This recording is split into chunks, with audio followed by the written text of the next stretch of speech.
అన్నదమ్ముల సాక్షిగా బంధుమిత్రుల మధ్య శరణు ఘోషణలో జన్మ పావనమయ్యే క్షణమిదే.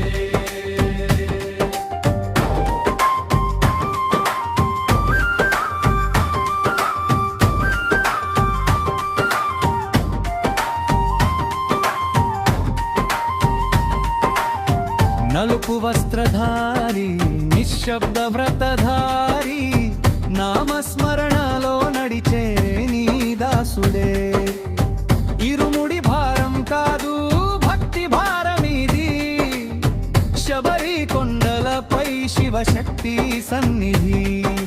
విర్ముడి కట్టే వేళ కన్నుల్లో నీళ్ళు, భక్తుల నడుమ నిలిచే భగవంతుడే నీవు. శరణు ఘోషలలో శబ్దమై మారి